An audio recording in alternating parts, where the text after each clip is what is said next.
You're listening to Win-Win, an entrepreneurial community with your host, Ben Wolf.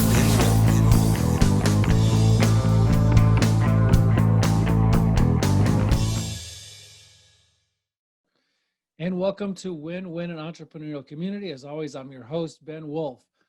Very pleased to have an extremely special guest today with whom we're going to talk about how to successfully make leadership team changes from the former visionary of EOS Worldwide.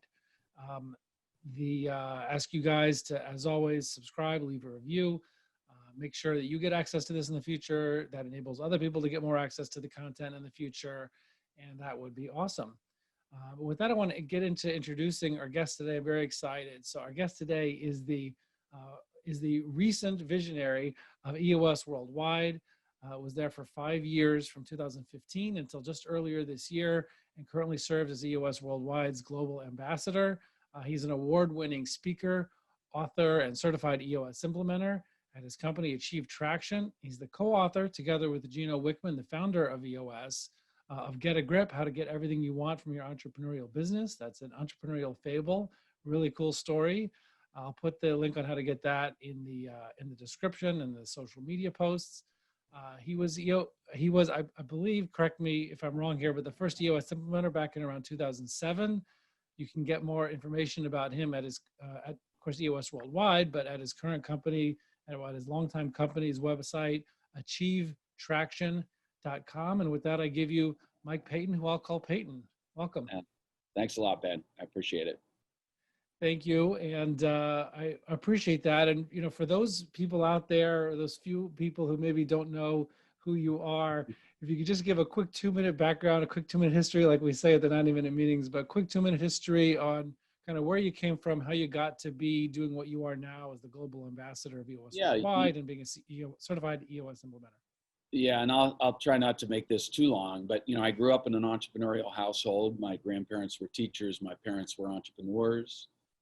After a 10, 11-year career in banking, just out of college, always knowing that I wanted to do my own thing someday, I began the first of 4 entrepreneurial leadership experiences, running or helping run entrepreneurial companies. And the 4th of those experiences brought me to the Twin Cities here in Minnesota to run a $7 million company. And I was frustrated. 3 days in, I knew I had jumped myself into a real challenging situation. And I was trying to reach the founding owner and collaborate with her to take the company to the next level. And a neighbor of mine introduced me to the book Traction and his business coach, as he called him, his EOS implementer, Gino Wickman. And I fell in love with EOS. It was simple and practical and consistent with, you know, thoughts and preferences I had as a business owner or business leader, but just so much more complete and holistic and easy to use than anything I could have created on my own. And so within a couple of months, I had left that business and became the graduate of the 2nd ever boot camp class that Gino and his business partner, Don Tinney, held in Detroit back in November of 2007.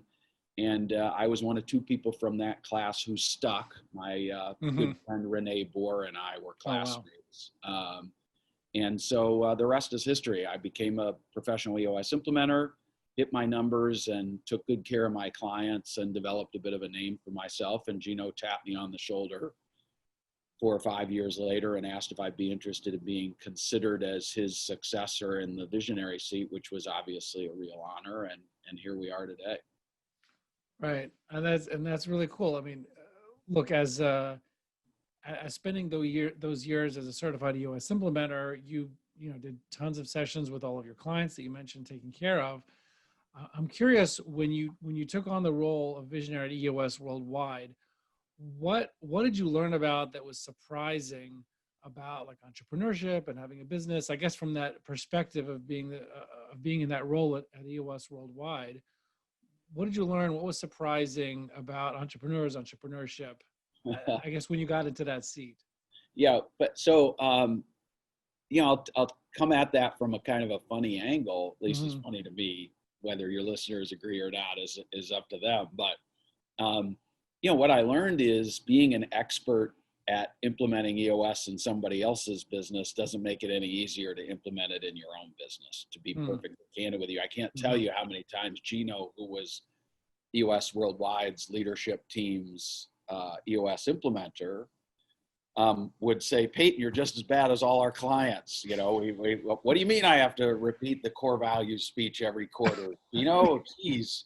So, running a business is hard, and being a member of a leadership team is hard, and being accountable is hard. And I think that's probably the thing that I was reminded of immediately, is that we as EOS implementers have a great luxury in that we only become a member of the teams we serve once a quarter.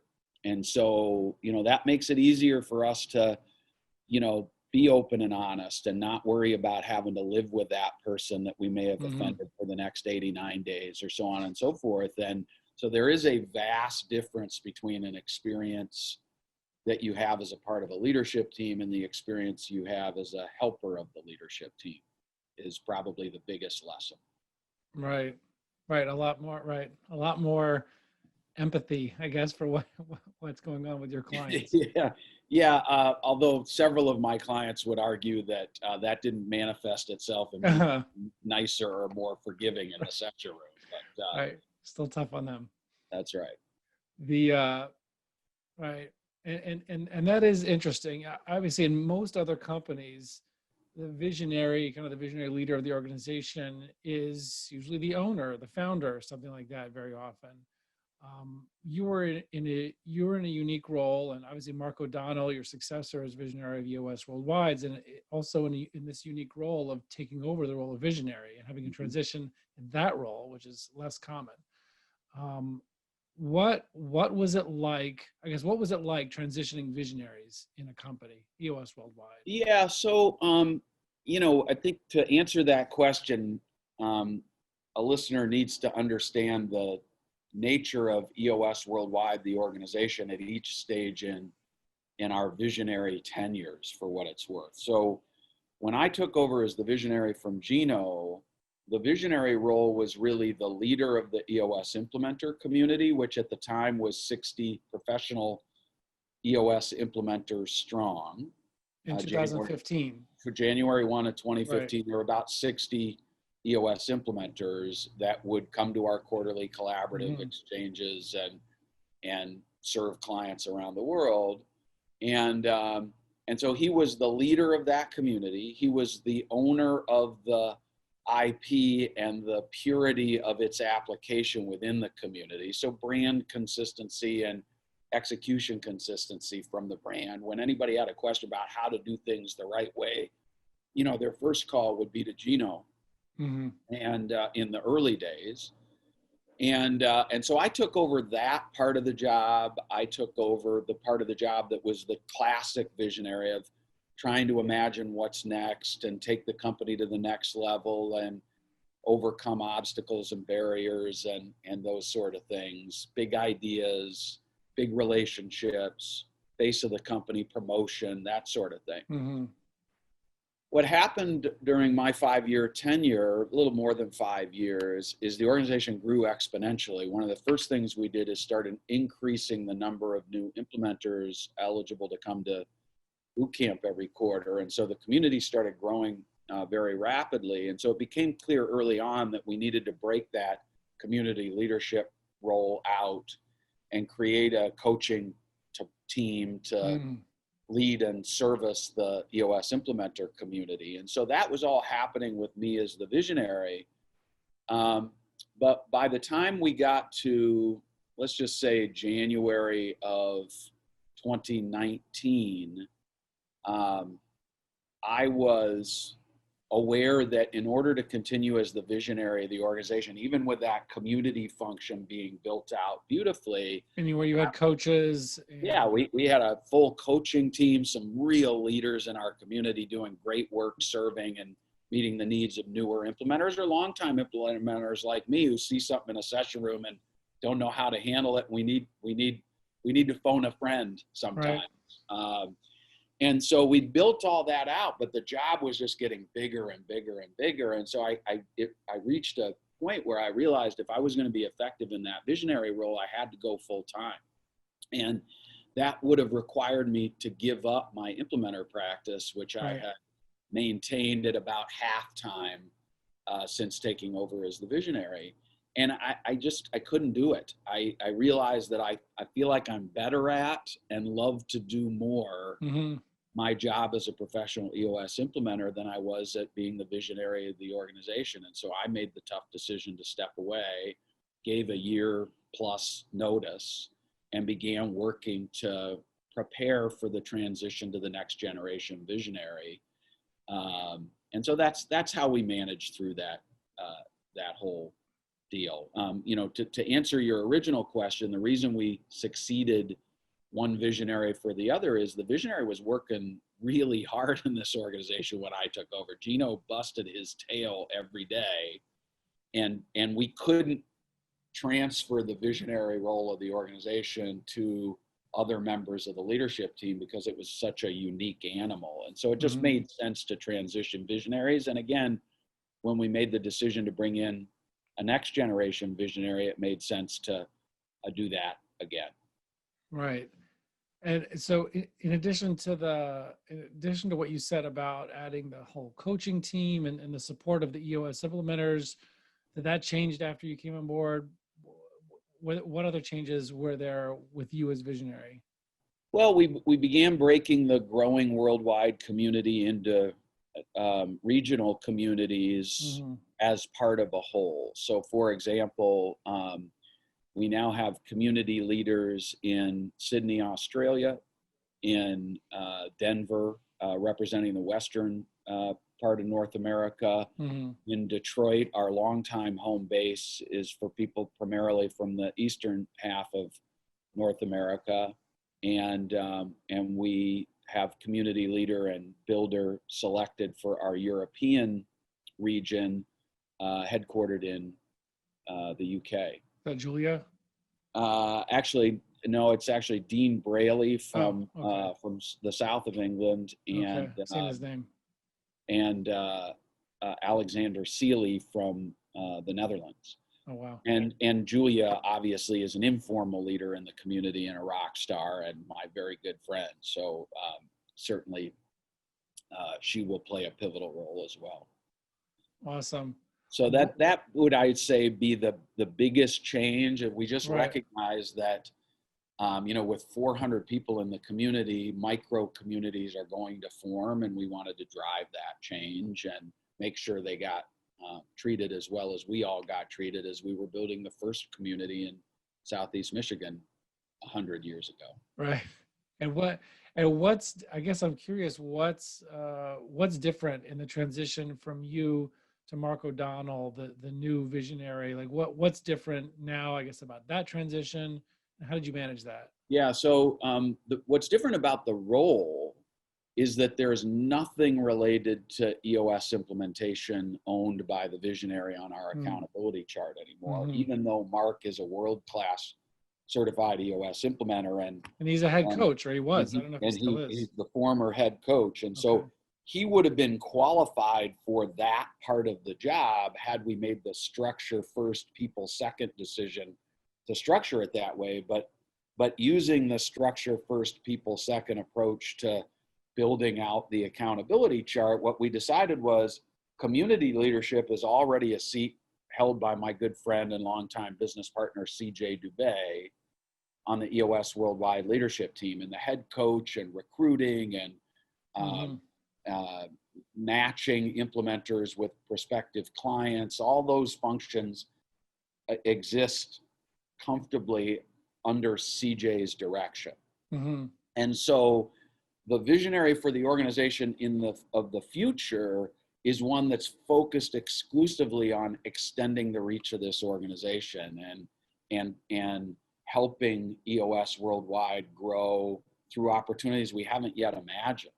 And Mark is able to do that because he feels so comfortable with CJ and her team of leaders to lead the community function. And so that just frees his time and energy up to be thinking about where the puck's going and getting there first, rather than being stuck in midst of serving the day to day. community. Right. Yeah. And plus, I think it was decided he's also going to be transitioning out of his certified EOS implementer clients. Yeah, but owing to that discovery we made that there's no way you could do this job Right. on a part-time basis anymore. It's just there's too many worldwide opportunities popping up for EOS to capitalize on, and we just need somebody's full time and attention Right. to be prepared to make good decisions about where we go with those things. Right. Well, that's it. It's amazing. You have inspiring people like George Washington that decided, he was going to stop running after 2 terms, and you have Gino Wickman that that made the decision to take that approach, and you, and certainly I don't compare you to George Washington, but just Well, yeah. So that kind of humble leadership is well, that's very kind of you. It helps a lot that we teach this stuff for a living and we watch transitions fail all the time. And so, what I said to Gino when I accepted the challenge of filling his very big shoes is I can commit to 10 years, but the minute I start feeling like I might be holding the organization back, I want to be the guy raising his hand and shouting that from the treetops, not the guy you're wondering how to approach and let him know. Right. And so, my biggest question every year as I was doing my quarterly and annual thinking is, am I still the right next generation visionary for this organization? And it became pretty clear that if I was going to have a chance to answer that question, yes, I was going to have to go full time. And so I got out of the way. I don't ever want to hold this organization back, not just because I'm a shareholder, but because I care deeply about what we're building here, and I care deeply about EOS Worldwide's ability to help entrepreneurs around the globe, and I would never want to get in the way of our ability to continue expanding our opportunity to do that. Right. And I'm glad you mentioned all the failed transitions at the leadership team level, because that's really what I wanted to try to build up to with what we were talking about till now, which is, what are the biggest mistakes? What are the biggest reasons for failure of transition at the leadership level? Yeah. So, I would say within an EOS company, EOS teaches a couple of things that reduce the likelihood of failure. And so I'm going to talk about companies that may or may not be running on EOS. So number one, a people first, structure second approach to transition. Right. My most loyal leadership team member is Sam. And so Sam's the heir apparent. Okay. Right. The danger of that decision-making What role can we give to Sam?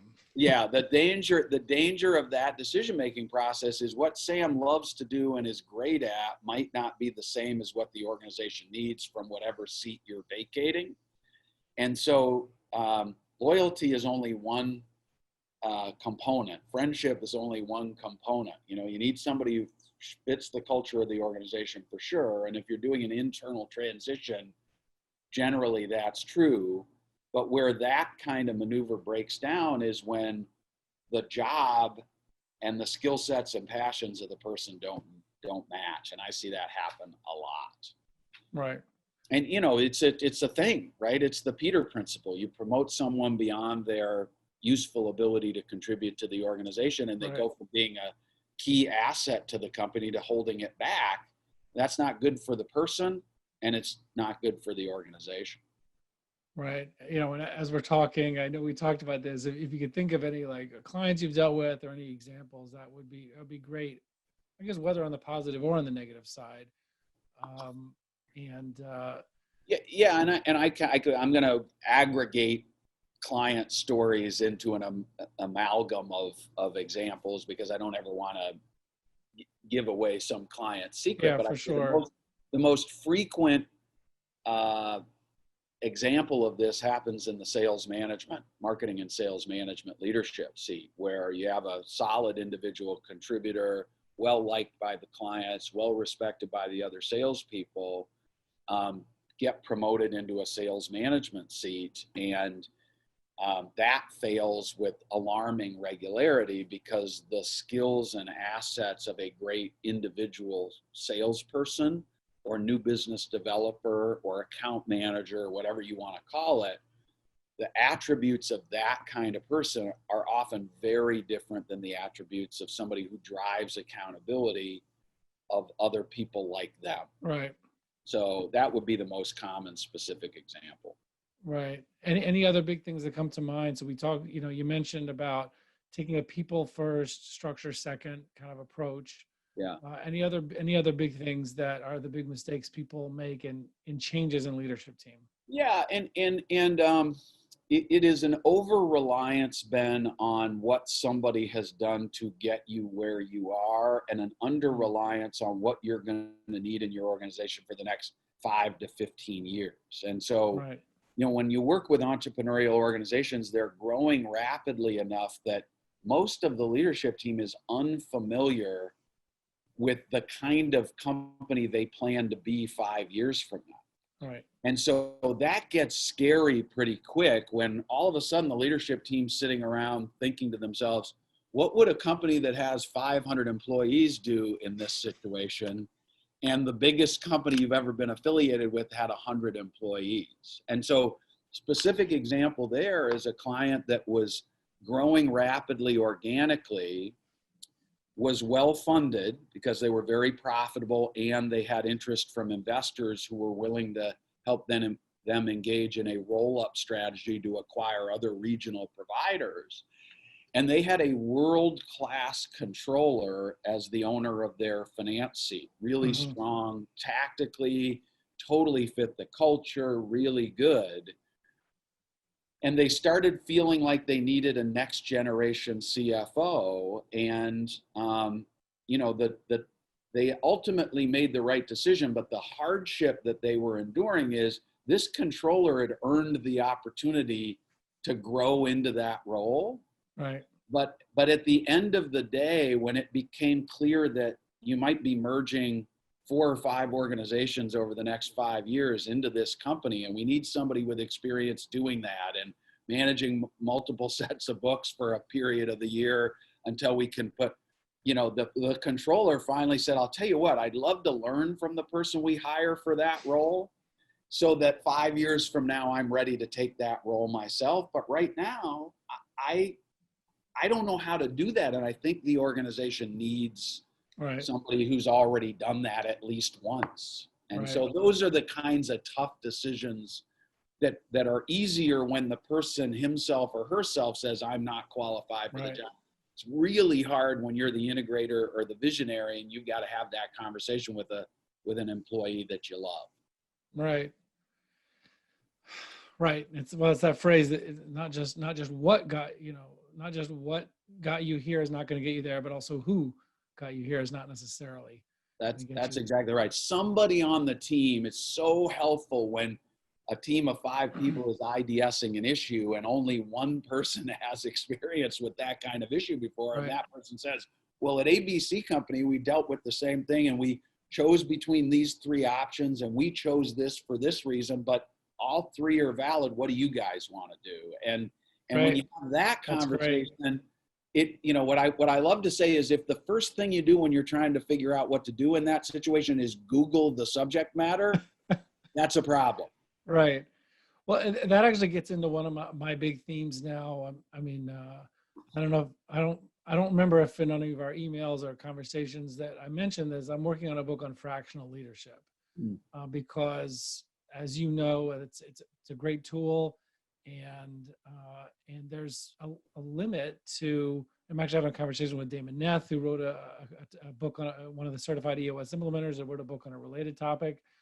And it's, I guess I just wonder, what's your experience on that of like bringing in someone who's been there and done that for these kind of challenges using fractional leadership, someone who has done integrations of M&A companies or whatever kinds of issues they are, and using that as a tool to either level up the current leadership team or perhaps take over seats if till you find, or when you don't need to find somebody full time. Yeah, and in all candor, I've seen it work really well, and I've seen it blow up.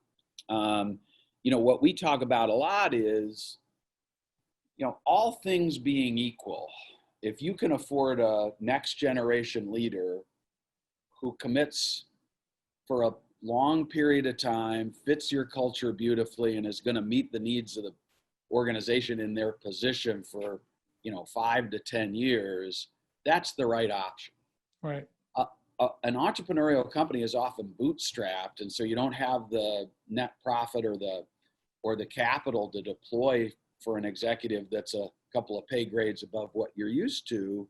And so then you're stuck with a choice. Do I promote somebody and develop them from within that maybe doesn't have the experience? Right. Or do I look for a fractional solution that has the experience, but I'm not paying them full time because I really don't need them full time? And what I would say is I see that work most frequently in the finance seat. Mm-hmm. That seems to be a position that for which fractional ownership works really well. I've started seeing it working more and more often in the marketing or sales management seat. Almost always the intention is for it to be a temporary solution until we get to the point where it makes sense to have either the person actually or somebody else full time, and it works. And the only caution I give my clients is, know that you're going to be a little less sure that a fractional resource isn't in your organization with one foot on the dock and one foot in the canoe, right?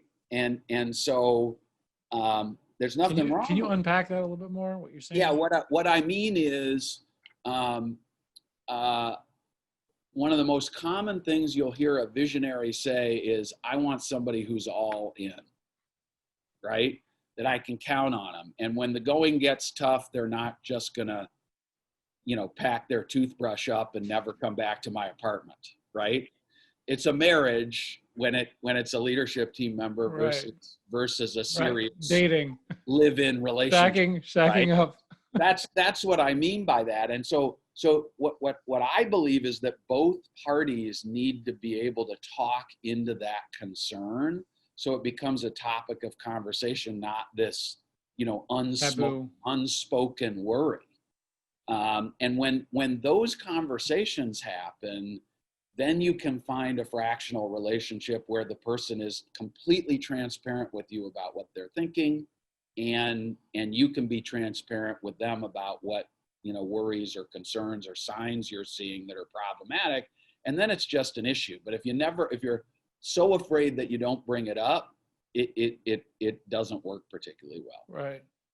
Well, that's super helpful. I mean, in terms of, look, that just goes back to the open and honest thing. I know with my fractional integrator clients, I do my best to be open and honest, even if it's stuff like this, that's like about commitment level, timing, how much time do I need per week? What about the days per week that you're not generally working with me? Like what happens then if we need something? Do we have to wait every issue? If it comes up, the night after my day with you, do I have to wait a week to talk about it? And kind of have those honest conversations. Yeah, and that's it. You nailed it, right? Because for a fact as a fractional integrator yourself that it would be lovely if your clients took turns scheduling their crises with you. It's like, just make sure your crisis always falls on a Monday. Inevitably, all three of the organizations you're serving have their crisis at the same hour of the same day. And so, transparency is the key, and just acknowledging that this is the nature of our relationship, and you're hiring me to deliver results, and you have every right to hold me accountable to delivering those results, but I can't be, I can't be three places at one time. And so if ever that happens, we're going to get on the phone and figure out how I can pay attention to what you need me to pay attention to as fully as I can. That's the kind of conversation I'm trying to set up when a client is considering a fractional leadership position. And as long as they're comfortable having those conversations, it can work great. And it's sure as heck better than not filling the seat or leaving yourself, as I say, trying to fill the seat with half an ass is not a great idea, because most of us, struggle to stay focused on one seat, much less three. Right. Yeah, no, absolutely. I mean, look, so I think that's great. I wasn't even thinking in advance of getting onto that topic, but I couldn't help but think of it when we were talking about leadership team level changes, because you just don't have somebody that's been there, that's done that can really, they can't really do what you need in the next 5 to 10 years. That's right. So that's great.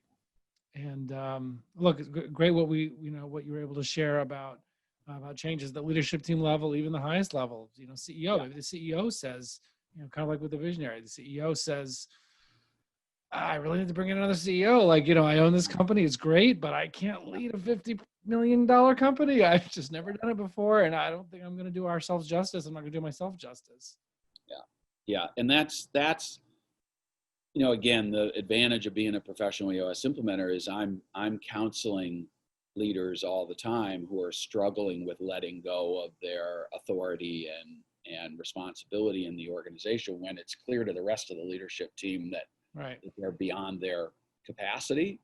And it's a tough move to make because you've earned it. You've earned the respect you've gotten. You've earned the right to be the leader and all of that stuff. But at the end of the day, what the voice in my head just keeps saying, what are you going to love doing and hit out of the park every day? And if it isn't the 5 roles in the seat you own for the next 5 years of this organization because it's grown or your industry has changed or technology is all of a sudden much more important and you're not good with technology or whatever the reason is, or your kids are in high school and you want to watch their sports more regularly than you're able to as an executive, whatever the reason is, if you're not feeling like you can hit your job out of the park every day, I just urge you to talk to your fellow leadership team members about that, get their open and honest feedback and take stock of whether or not this is good for the organization and good for you, and put the needs of the organization, the greater good first. And I promise you, you're going to be happier, well paid, and feel better about things in a seat that you're hitting out of the park every day. Right. Yeah, no, that's great. And like you said, it's always better when the person themselves, the CEO or whoever it is in the leadership, is pointing that out themselves. It makes it a lot easier and more successful. Yeah, I had a client yesterday who one of the leadership team members put herself on the issues list. And, after 13 years of doing this work, that doesn't shock me at all. The first time it happened, I thought somebody had a stroke. I couldn't believe, Right. That's courageous. But I've seen it so many times now because that's what happens in an EOS company. There's no place to hide in an EOS company. Your vision component, your people component, your data components are strong. And when you're starting to let signs show to the rest of the leadership team that you're not on top of things, there's no mystery. They're noticing. And so you really have to reckon with what's going on in a kind of organization that creates that level of transparency. Right. Well, it's really very much appreciate everything you've shared now, and hopefully people can get some bravery and strength from hearing this kind of open and honest talk about changes on the leadership team, which is not always easy. So really, really appreciate it. Yeah, thank you. It's my pleasure, Ben. Yeah, so thanks for coming on, and we appreciate everybody else for joining us, and we'll see everybody else on the other side. Thank you. Yeah, you bet. You're listening to Win-Win, an entrepreneurial community with your host, Ben Wolf.